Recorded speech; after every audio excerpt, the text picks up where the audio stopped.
Well, good afternoon or morning, everybody. I'm thrilled about this panel. I think when we start thinking about fire in communities, the idea of indigenous knowledge, indigenous ways, people connected to the land for thousands of years is absolutely important. When I think more and more about kind of the fire conundrum we're in, we've heard about the fire conundrum, how do we get out of it? You know, one way we can probably get out of this is incredible partnership with indigenous people. I just think that's absolutely necessary. Why would we not use the incredible knowledge from people on land for thousands of years to innovate what we need to do today? I'll just say one more remark. You know, when you think about Western science and what it's done, Western science, I'm a scientist, I love it. But when you think about what have we accomplished in this area of California to try to make our communities and ecosystems more resilient, we haven't done enough. We've got to do more. So I'm thrilled today to have perspectives from indigenous people, and I think it's really a way forward that we really have to champion, in my opinion. So with that, I'll ask Victor to come up, or you sit right here and make some remarks. Yeah, thank you. Thank you for that. Well, the first thing for us, you know, when we're looking at Indigenous knowledge and allowing Indigenous knowledge, and one of the biggest challenges for Indigenous people globally is the ability to demonstrate. And we know that go back some years, people were arrested for lighting fires on their own country, and they stopped their practices for country, you know. And, you know, and that's policy as well as contributed to that. And it's also contributed to a knowledge gap. When things stopped, 50 years later, elders pass, then more knowledge is lost. Another 50 years happen, policy change, not allowed to light fire. Smokey the Bear come out, say, don't light any fire. Then, you know, more knowledge gap occurs, and then we see more to the point where the next generations don't know what to do, you know. So we're at a situation now in this time and day where we have a lot of communities that have lost a lot of knowledge on fire, but we have still a lot of knowledge of our country and trees and all that. So back home we had that dilemma, and where we had some communities had a lot of knowledge and a lot of communities didn't have much knowledge on fire and weren't confident to manage country again. So what's needed is the ability to demonstrate and ability to revive knowledge, and we need that capacity to do that. You know, and it's something that is so important for us, not just for managing the land and dealing with the fire problems, but it's important for our social benefits and well-being, and to rebuild our knowledge base, and to do that in a way that uses all the knowledge that we have in understanding our lands and our culture, including language, and most importantly, be able to apply the practice. Because when we apply the practice, what we get is the response from country that aligns with language, aligns with culture, aligns with the memories of our elders from what they saw when they were children, that re-sparks that rebuilding of knowledge base. The way that we like to do that at home is through our community mentorship program, where we have communities that are close by each other. Some here have about 4 tribes close by their communities, and where we get them working together in a mentorship way where they support each other in doing burns in each other's communities and be able to build that knowledge base and momentum. And then getting that confidence and getting also the support in monitoring all the outcomes on country, or getting the grasses come back. Say in Canada, the deer came back to the community, and instead of driving 2 hours to try and find a deer, they had to look at the window and a deer was right there walking around. And that was after a few years of burning and improving the health of the landscape. Then comes the berries, the knowledge, and all that information that also feeds into so much more well-being for the community. The benefit of Indigenous knowledge being given the opportunity to demonstrate itself and given us the capacity to do what we need to do without any interference of outside policies is the benefits of all the spin-off benefits that come from healthy landscapes that help with our social, for our youth to get their identities back, their cultural strong, to get more employment happening for communities, to more education, even nutrition and health, and all these things that we're seeing back home that is showing that all the benefits that come from healthy landscapes. Because if we're just out there doing mitigation stuff and just cutting trees and that's it, then that's a full stop. That's all it's ever going to be for the next 50 years. And then there's more lost that comes out of that. what's really important when we're rebuilding knowledge on country is actually getting that knowledge base, that natural intelligence and Indigenous knowledge base that is going to be so important for innovation. And innovation in so many ways using natural intelligence that really stretches to more benefits. So when we talk about the fire, yes, there's going to be a lot of benefits there too, in keeping our communities safe. And so now, from when we couldn't do any burns at home in Australia, now we're at a point now where we've got communities that are burning freely, because everyone goes, I understand now, it's not dangerous. Oh yeah, you don't have to wear the safety equipment. Oh yeah, we won't be there. The fire agencies go, oh, we won't even turn up because we know you fellas, you got it under control. You're not gonna get out of hand. And they know that for the seasons and time of year, because the broader community starts to understand and learn. And that's how everyone starts to learn, is by allowing capacity. Everyone in the western side of things, in the broader community, they get their chance to demonstrate their capacity. And and all we ask at home is give us the opportunity to demonstrate ourselves and to show that value of that knowledge that comes from landscape. And that method that we've been able to develop, I've been really, really proud to see that work in over in Canada with those two communities there, and see a really same way start and be able to do that, to build that confidence. And now that confidence is building. So within our communities now, we're also burning around our townships. We had that gentleman talk about the insurance for his local tribal communities. We're actually burning around those communities and also doing case studies that also helps with insurance. So we've got insurance companies invested in that, in modeling how we burn around townships as well. We've also got communities burning with pastoralists to look after farms and to show the benefits there, and building those relationships with all the stakeholders, mining companies. We've dealt with every tenure, and working with the communities. That relaxation and that new way we're starting to manage with our traditional knowledge for the broader community is only possible by us being able to demonstrate ourselves. And that's what needs to happen for every country that has fire problems, with learning from Indigenous knowledge systems. Thank you. Yeah, I'm not sure how I'm supposed to follow that. My name is Alice Lincoln Cook, and I'm the chair for the California Indian Basque Weavers Association. I'm a Karuk tribal member, and I'm a basket weaver. I'm not a phenomenal basket weaver, but I'm a phenomenal gatherer. I've seen a lot what the fire has done for our materials, and what the fire has done to our land. And some of it's beneficial, some of it's not. And, I'm here again to talk about culture fire and what it brings to us and what it means to us. And it's really hard to explain, because it isn't a job for us. It's the way of life. It's the way we were born. This is what we were taught. And that was taken away from us. So we're trying to revitalize that, bring it all back so that we can have, it's not going to affect us, but it'll affect our kids, and they'll be able to continue to revitalize and continue to grow with our traditions, our cultures. For us, fire isn't a bad word. Fire's one of our biggest tools that we use on the reservations and for our people everywhere. So it's not something that we've ever been feared about. I heard a lot of people talk about being scared of fire, and that's not something that we ever have done. And to see some of our people be fearful of fire, and going out and talking to a lot of schools and listening to a lot of the kids, I was astonished by the amount of kids in these small reservations that were scared.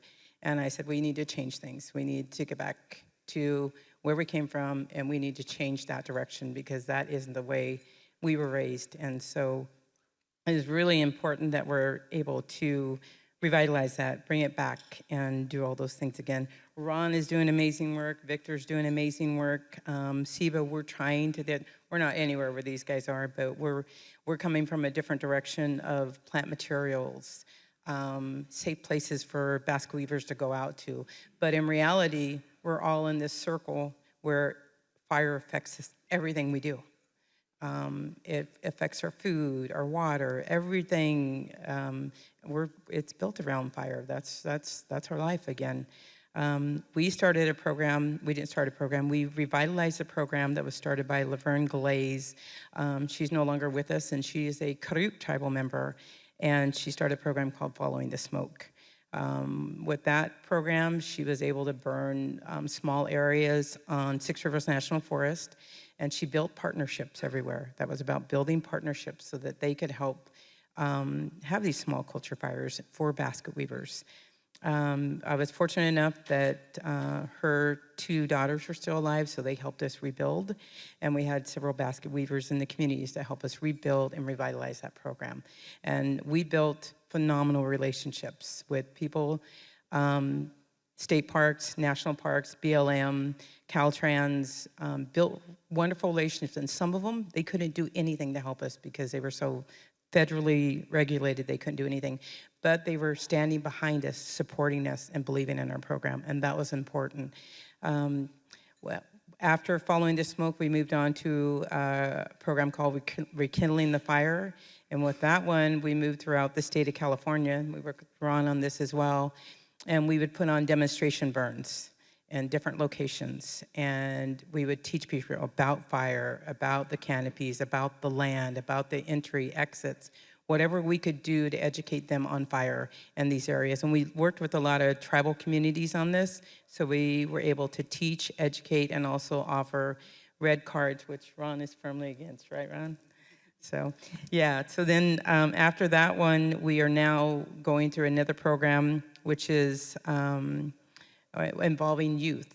And we're incorporating those 2 steps that we already went through, and we are producing that and doing everything for our youth because they're the ones that's going to carry on all that for us.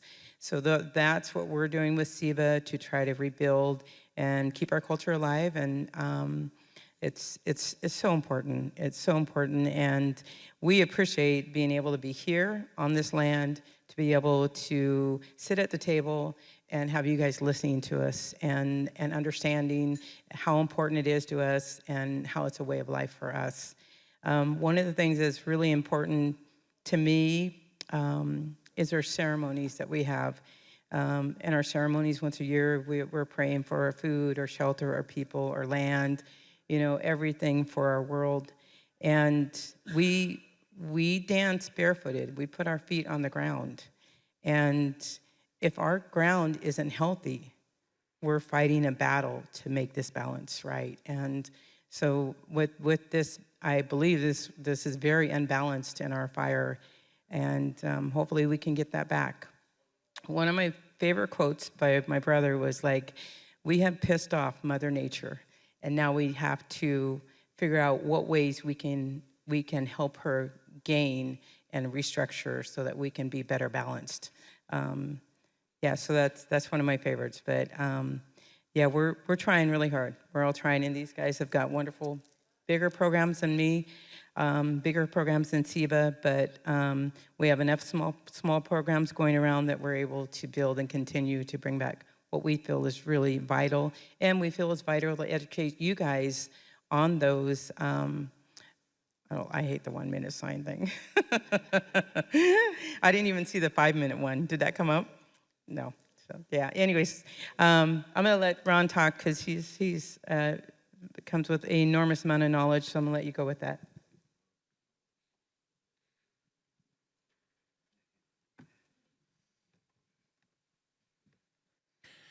Manahui kora. Ani tuau chaut. O tainawa togo patu. Agia. Tabap. Paya. Kus. Wabi sabi. Creator gave us gifts. Fire, land, water. It's our responsibility to take care of it. A long time ago, Tabap married Paya, and they had an offspring, a mischievous little offspring called Kus. Kus would run around out in the woods. Wherever he went, he left a trail of fire. Paya, his father, would come behind him, sprinkling water on his fire.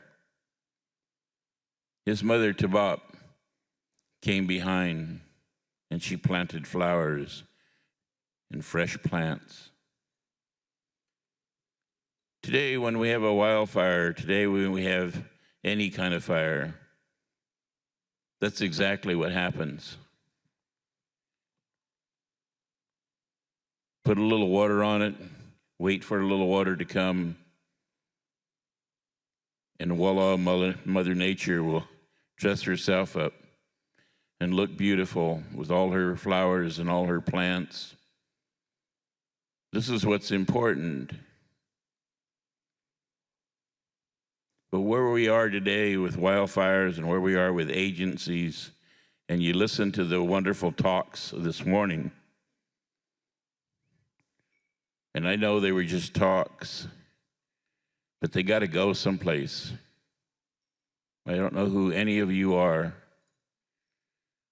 but our system has to change. The system we have in place in California has been going for 170 years, and it has not worked. Is it going to work the next 80 years of this century? What are we waiting on? Cultural burning is exactly that. It means to cultivate. We cultivated our culture, just as Victor and Alice were saying. Our culture includes our language, our plants, our foods, our fibers, our medicines, our traditions. Cultural burning is not about the fire, it's about our community. It's about our way of life.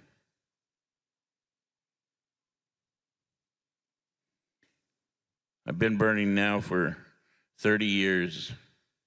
I've been burning since I was 8 years old. My mother used to, back in late 1950s, early 1960s, we'd go out for a hike,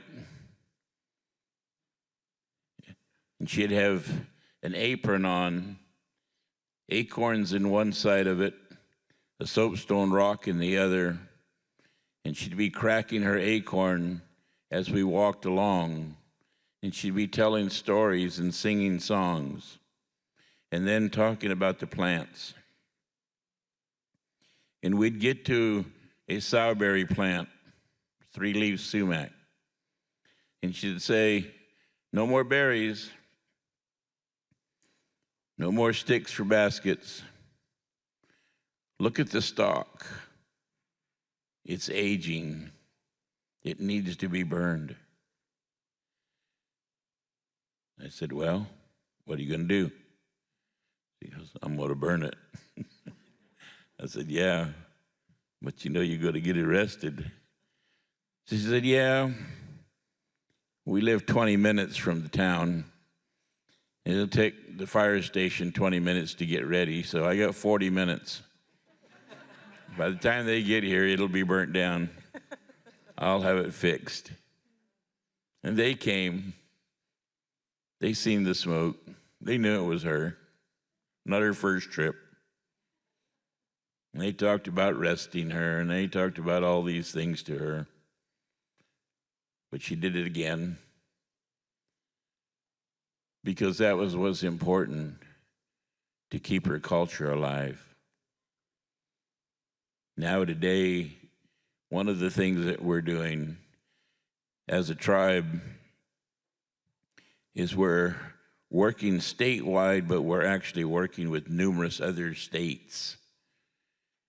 And we've been training young people to do what we're doing. And now I've got young professors that are out in Oregon, Montana, Arizona, Utah, Washington, and they're talking to their tribes and getting their tribes to burn. And we're working with tribes all over the state of California In fact, we're going to turn around right after this conference and come back down here to Southern California, the Climate Science Alliance, and with VAHOS, looking to help them assess their burn so we can get some fire on the land. Our first burn will be November 10, 11, and 12. And at that point in time, I hope to have 6 other groups in the state of California burning at the same time. And someday I hope to have 2 dozen, 4 dozen tribes all burning on the same weekend. How's that going to happen? Our people are still scared of fire. They understand fire. It's not fire they're scared of. It's the government. It's what happened to them back in the 1850s and 1800s. The price tag put onto their head in the 1900s. They still remember this. They know what that means when you put fire on the ground. I currently have a contract with the Sierra National Forest. It's the only master agreement in the United States. It says that I can do cultural burning. I'm in my 2nd session, and now I'm ready to burn. And now they're telling me that if I light a fire, they're going to arrest me for arson, even though they signed it. And if we go to court, it's their signature. But I will be arrested. How does that work?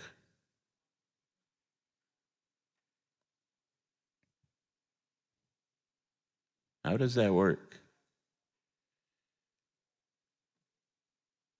When we need to have the kind of fires that we're putting on the ground, taking care of the landscape. And there are so many techniques. I've been to Australia, working with the Aborigines. We know what we're doing. We tell the forest, you don't know what you're doing when you burn. I tell CAWFire, you don't know what you're doing when you burn. You are suppression and igniters. You are not burners. I am a cultural burner. I don't have a red card. I don't wear a yellow suit. I don't have a fire truck. I use little red buckets. That's my fire truck. 30 years of burning, not one single fire has ever escaped us. We burn sometimes 70 burns in one weekend. We don't lose fires because when we prep the land, we burn what we're supposed to be burning. Fires that escape from the forest and from CAWFire and others, it's because they don't prep the land properly. They're too busy wanting to put fire on the ground. Why? Because they get paid by the acreage. They get paid for how much fire they burn. So it all comes down to economics. I'll finish up. I don't know how much time I got. But real quick, with the new forest plans that are being, the revisions that are going on right now, number 1, sustainability is recreation. Number 2 is economics. And for 13 years, I've been saying, where is forest sustainability? Where is forest health sustainability? You say, oh, we want to be flexible. What in the world does that mean? You want to be flexible. Recreation is the number 1 economics in the forest. economics is all the wood products. So number one and number two in the new forest plan that's going to be in place for the next 30 years is all about economics. We are not changing.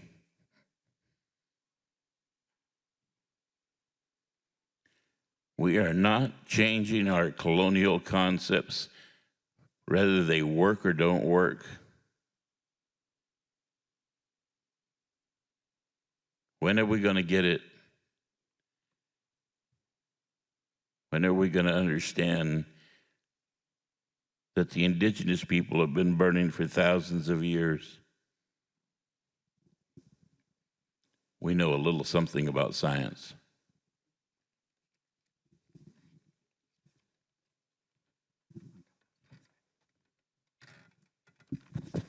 Well, I have just a, that's very good.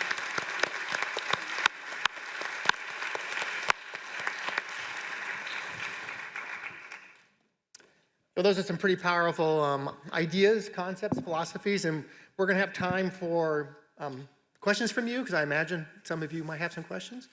I just have a couple slides I want to talk to just for a moment. Here we go. We're going to go forward right now. We heard a moment ago about this Biden commission of wildfire. So I was one of the commissioners. I'm still one of the commissioners. So in fact, today, the 25th of October, the commissioners are actually in DC. So people are having meetings with staff, senators, officials, and I think that's really a nice first step. I decided I wanted to come here instead. I think there are plenty of commissioners going to DC to make that point. I think this is actually more important. I think this idea of thinking about indigenous knowledge, how you integrate it, how you go forward, partnerships. And here I just wanted to show you just a few of the commission recommendations. They've been cut short a little bit to get them on this little slide. But Bill Tripp is another indigenous leader in California, northwestern California. Bill pretty much wrote a lot of the indigenous recommendations in the commission. There's 22 of them. 22 recommendations in the report that actually have to do with indigenous. Here's a couple. Bureau of Indian Affairs to acknowledge that federally recognized tribes may develop fire programs on tribal trust lands independently. A lot goes on in terms of just how you develop those projects, and much of this, the BIA is frankly just too involved.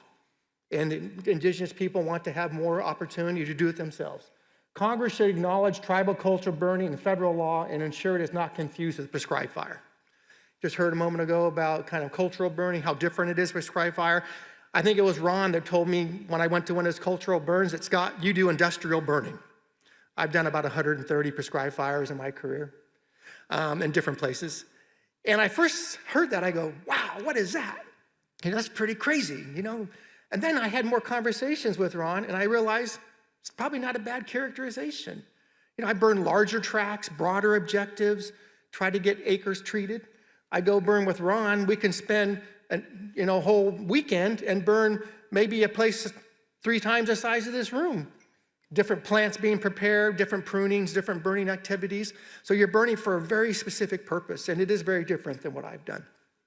Number 3, federal agencies have the direct capacity and authority to enter equitable and meaningful co-stewardship and co-management agreements to support tribal self-governance. Another one that's in the commission. And I think about this sometimes. How much land? I think Ron told me this morning, the Sierra National Forest, 1.1 million acres or something like that. Is there 100,000 acres that maybe tribal people could work on independently and actually do some work and show what they can do? We have land everywhere, frankly, okay? That's my opinion. I think we have all this land and people need to have more access. And that's certainly what Bill thought as well. One other thing I want to just chat for a moment about is this stewardship project, and then we're going to take questions. Stewardship project was something that Don Hankins is an indigenous leader, another one in California. He's also a professor at Chico State University. So Don and I created about 1.5 years ago something we call the Stewardship Project. Stewardship Project is a 50-50 partnership between indigenous people and Western science to try to come up with policy reform ideas. This has been going on independent of the commission for the last year or so. So there's 4 areas you see here that we've worked on with tribal members and Western scientists, and we've written up some recommendations. They're actually going to be presented at the Association for Fire Ecology meeting in December in Monterey, and also have a special issue of fire ecology on these recommendations. The first one's tribal right to steward. If you look at this whole idea of tribal right to steward, it's all about land access, the ability to actually manage land. There's also a big idea of land back. We've talked a lot about that with our tribal people, the idea of actually getting land back. Don Hankins thinks that's a really laudable goal, but he actually thinks maybe more immediate access to land to allow tribal management where they're the lead. So that's kind of what the tribal right to steward. Regulatory realignment. How do we actually do regulatory realignment with federal laws? The Biden Commission did not touch this. I could tell you a lot why, but that's a whole conversation. But I would say that the stewardship project with tribal members and Western scientists, we have a whole section on reforming things like Clean Air Act, Clean Water Act, Endangered Species Act to actually maybe look at the pinnacle. What's the pinnacle? Sustainable ecosystems. How do you have clean air, clean water, and habitat for endangered species if you haven't got a forest ecosystem? So that's kind of what that one goes. Workforce capacity, something we need desperately throughout the Western US, and public land management ideas. So I would just say that this is another endeavor to try to help us do better. And this partnership with Indigenous communities, I think, is just fabulous. Right now, this is being reviewed by Indigenous organizations in the Western US. So we're allowing different Indigenous organizations to look at it, what our recommendations are, and then give feedback. Don Hankins is actually one leading this. So that's enough about that. Okay, let's talk now a couple of questions for our panelists, and then maybe we'll have some time for all of you. So the first question I'd like to ask our panel members is, what is Indigenous knowledge? Well, Indigenous knowledge is everything you've been hearing. You know, it's knowledge that comes from the land. And the land is our greatest elder of all. That's where our knowledge comes from. It comes from country. And it's based, our knowledge is natural intelligence. It's thousands of years of understanding the land and how we fit in with that and how we're part of that. And it's humanity. It's our connection to country. And it's what allows us to be able to live on this planet for thousands of years without destroying it. One of the greatest intelligences of all is the knowledge of country. Indigenous knowledge, natural intelligence.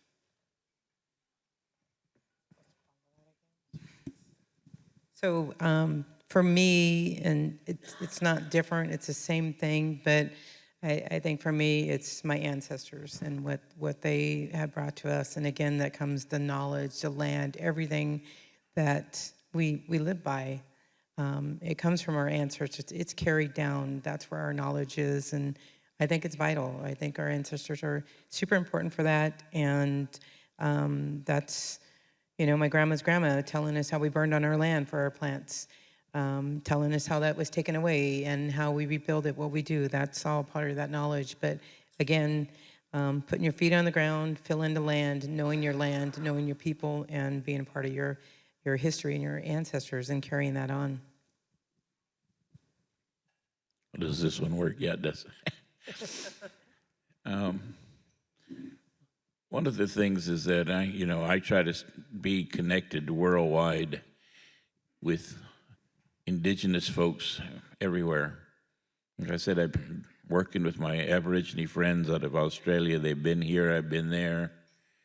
I've been working with the Amazon folks, Indonesia folks, Florida folks, Canadian, and a number of other states, looking at, what they do on the land, how they see what needs to happen, and what are the challenges and problems that we are being faced with. And it all boils down pretty much the same thing. We all pretty much have the same challenges and folks that we have to deal with to put fire on the land. But ultimately,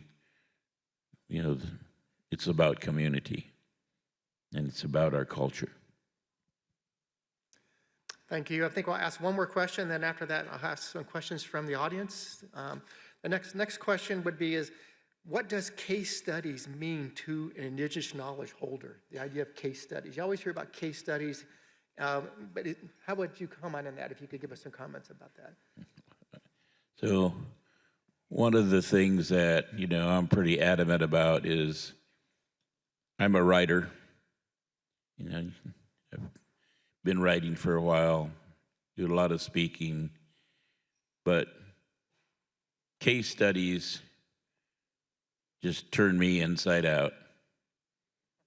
Why do I have to have somebody else validate what I'm saying? Why do I have to have someone else, whether they Indian or not Indian, that said it before me, therefore it's okay for me to say it now? This is exactly what happens when I'm writing, from editors, from all sorts of other folks. I was the lead author for the California climate assessment in 2018. And we fought for one whole year. And they did everything they could. They plagiarized our work. They tried to validate us with somebody from other states. They tried to eliminate some of the things that we did. They did eliminate a few things because during the drought periods, governors in 2009 and 2017 extended the drought. So I called that a political drought. They extended it because farmers and other water purveyors wanted it extended so that they can get funding. It wasn't extended because we were actually in the drought. The drought was over. But all that got pulled out of my report.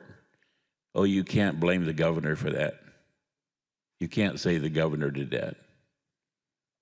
So, they turned it around in my report, and the final edition said the North Fork Mono tribe said this kind of stuff, not the governor. Governor did no wrong. But this is what we deal with all the time.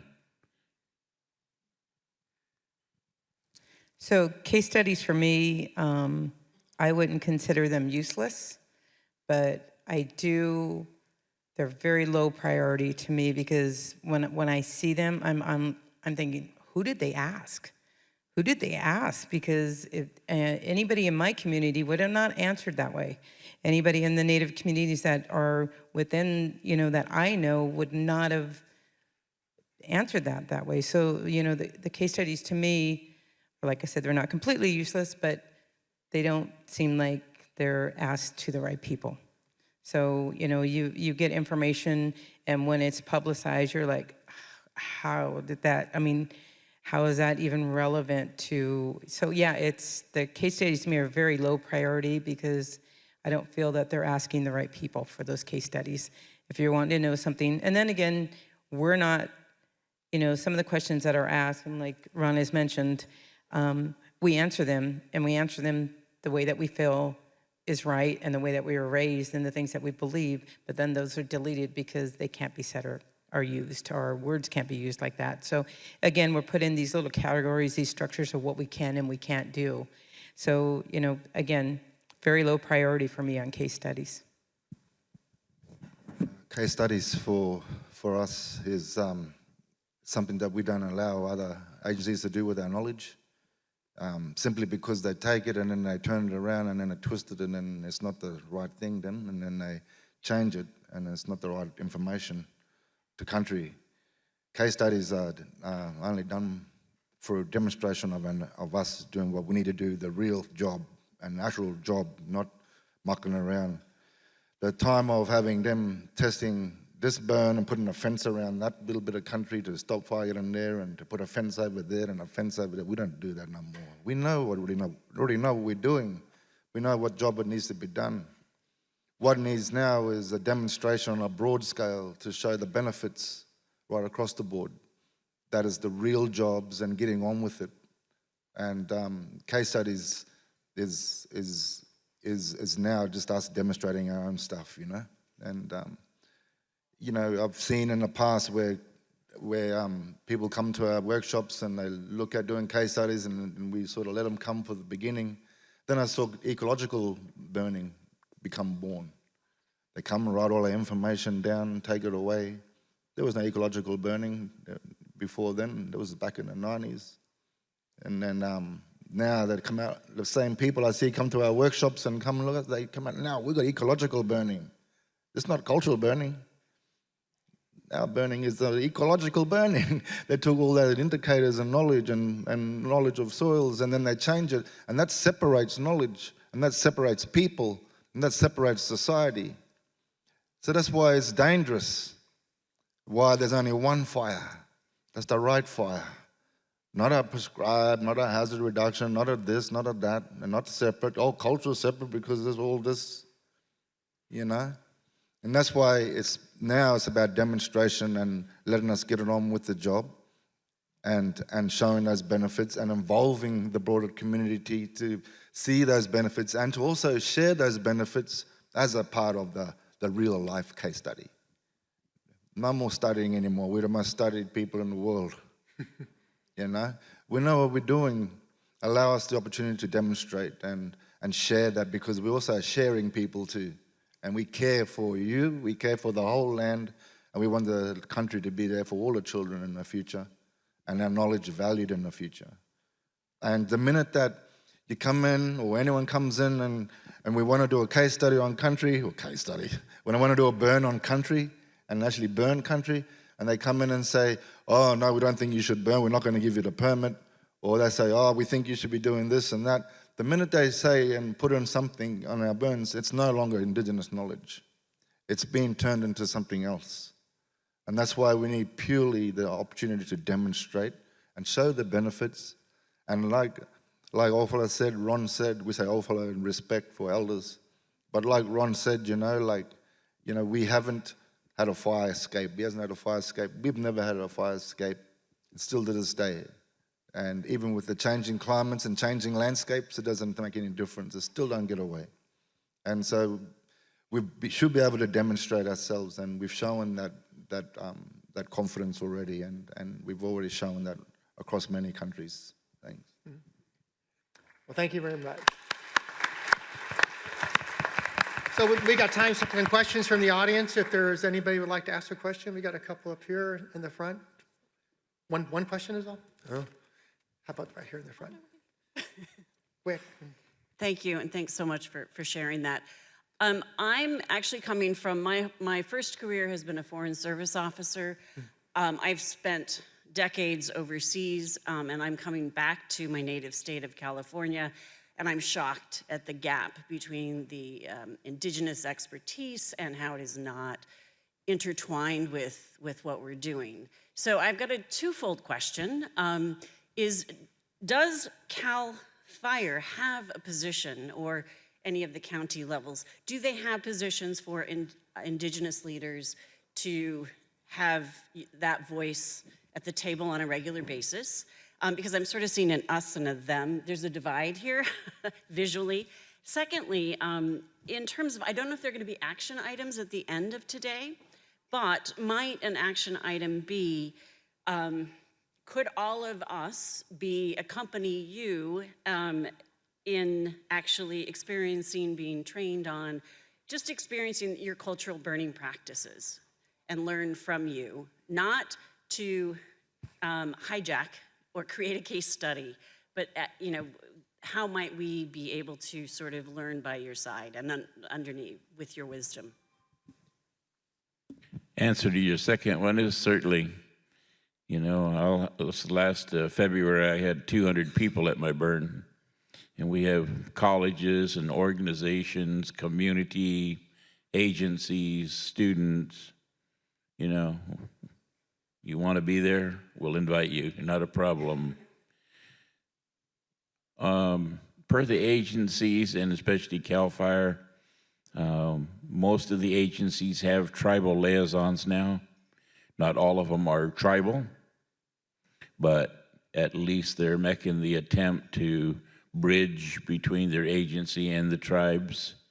And then, but one of the things that we've been doing for about 2 or 3 years now is actually doing special trainings for CAL FIRE, state parks, Forest Service, parks, bringing them in to help train them on what we're doing It's a very small scale at this point, but we're starting to see a little bit of change in what they're doing and how they approach. Again, real quick, the cultural burning is in your prep work, how you take care of what you're going to burn. And that means even if you're burning grass, that you know, you don't want to burn out a habitat, you don't want to burn trees, you don't want to kill trees. So it means you got to go over and either burn around them or do something to ensure that that tree is not going to get lost. And that's something that they haven't wanted to do. That's just, you know, they prefer just to light it up and let it burn through and see what happens. Well, when you start counting 80, 90 trees being burned, that don't work. So we're seeing a change now. We're only seeing about 10 to 13 trees. So yeah, it's a lot less. But again, you know, we're slowly opening that door. For me, with tribal liaisons, like Ron had mentioned, since getting into this wildfire crisis, everybody has tribal liaisons. And again, it's a step in the right direction, but not a positive, really good step if they're not tribal. That defeats the whole purpose. So we have non-tribal, and don't get me wrong, there's some great ones. We've met some wonderful people in Northern California with our fires and stuff like that are just amazing in terms of tribal liaison, like in state parks. Both of them that have been with state parks have been non-native, but they're wonderful people, they're very supportive. But if we have tribal liaisons, we have them for a reason, and that's part of our knowledge. And if they can't feed that to you or give that to who they need to in that organization, we're still where we were before. It's not doing any good. So, you know, making a requirement and then making that step. There is a fine line in working for a government agency and living a life that we live that isn't exactly what we have to do. So we have to balance it out. You know, like we have to work for the Forest Service in a very small rural area and then go to our ceremonies. And how do we balance that? Because some of the things that we're doing on a day-to-day basis isn't what we believe in. So there's those balances that are really tough for us, but we're trying with tribal liaisons. We're trying to put that in. And I believe that is one of the problems with tribal liaisons. People are having a difficult time balancing that and working for not just CAWFire, for Forest Service, you know, the state parks or whomever. So, but yeah, they see a lot of that. In terms of burns and people coming in to see, we want to educate you. We want you to understand our needs so that you can help us and we can help you. And we can balance it out that way. So it's pretty vital for us to educate as many people as we can, and that's the entire goal for us, I believe. We had, you know, just after the wildfires, we had the rural fire services start to employ Aboriginal people. And they thought, oh yeah, it's easy, we'll just get cultural burners on board and then just put out advertisement and employ Aboriginal people to come burn and be part of the service. And without any training or any support or any knowledge building support for the communities and regions, and those people go and no one took those jobs. Only one or two take it. And then when they do take the job, they go out and have to actually doing just the same old thing as the fire service doing. They're actually not doing the actual knowledge in terms of burning country. And so it's like a vortex, you know.